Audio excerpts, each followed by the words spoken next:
রাসূলুল্লাহ সাল্লাল্লাহু আলাইহি সাল্লামকে দিয়ে আপনার উম্মতের মধ্যে সবচেয়ে বড় উম্মতের যে ক্যারেক্টারটা অন্য উম্মতের থেকে আলাদা, সেইটা হচ্ছে আপনার উম্মত গরীব এবং দুঃখী এবং মুসলিমের পাশে দাঁড়ায়।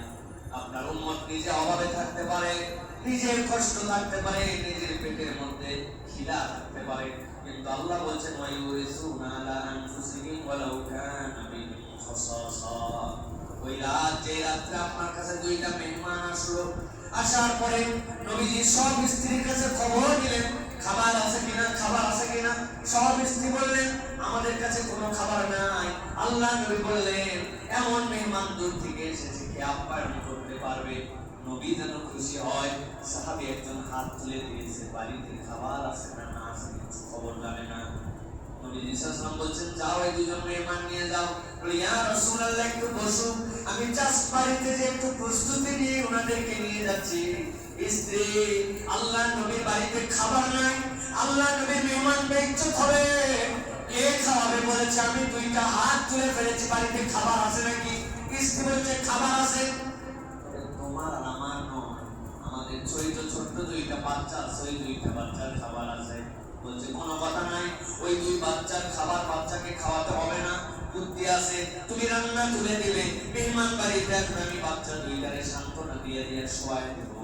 বাচ্চা দুইটা ঘুমায় যাওয়ার পরে তুমি আমি খাবো না, ওই মেহমানকে আমরা আপ্যায়ন করে দিব, ওই মেহমানরা যেন খেতে পারে।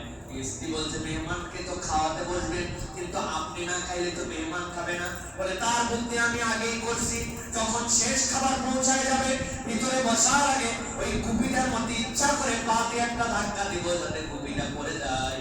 তোমাকে বলবো কুপিটা ধরায় দাও, তুমি কুপি ধরানোর নাম করবে, এই ফাঁকে আমি মেহমানকে পেট ভরায় খাওয়াই দিব, আর আমার মুখটা কেবল নড়ায় চড়ায় বোঝাবো, অন্ধকারের মধ্যে আমি মেহমানের সাথে খাচ্ছি।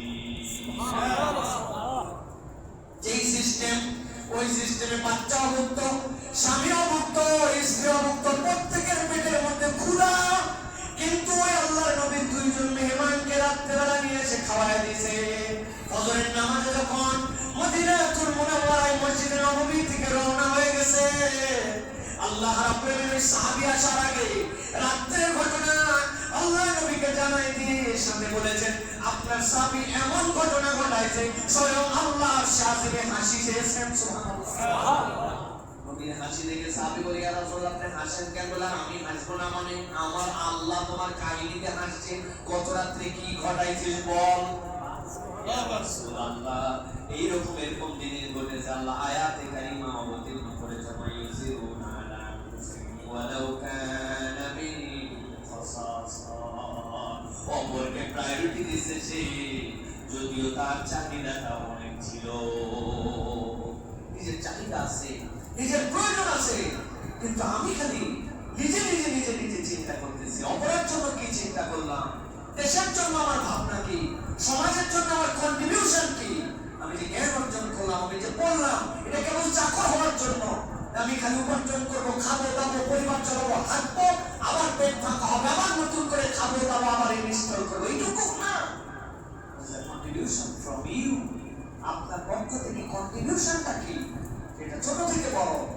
আল্লাহ বলেন এই জন্য বলছেন গরিব দুঃখী এবং মজলুমের পাশে দাঁড়ানো। যে মজলুম তার পক্ষে আপনি থাকেন, গরিবের পক্ষে আপনি থাকেন, গরিবের খোঁজ খবর নেন, তাকে সহানুভূতি দেন, তার যেন এই গড়ার হাওয়াটা যেন পরিবর্তন হয়। এই জন্য আপনার একটা চিন্তা আছে, এই চিন্তাগুলি আপনি লালন করেন এবং আপনি এটা পালন করার জন্য চেষ্টা করেন। আল্লাহ রাব্বুল আলামিন এই জন্য বলেছেন সূরা ইনসানের ভিতরে আল্লাহ বলেছেন ইন্নামা নুতঈমুকুম লিওয়াজহিল্লাহ লা নুরিদু মিনকুম জাযাআও ওয়ালা শাকুরা।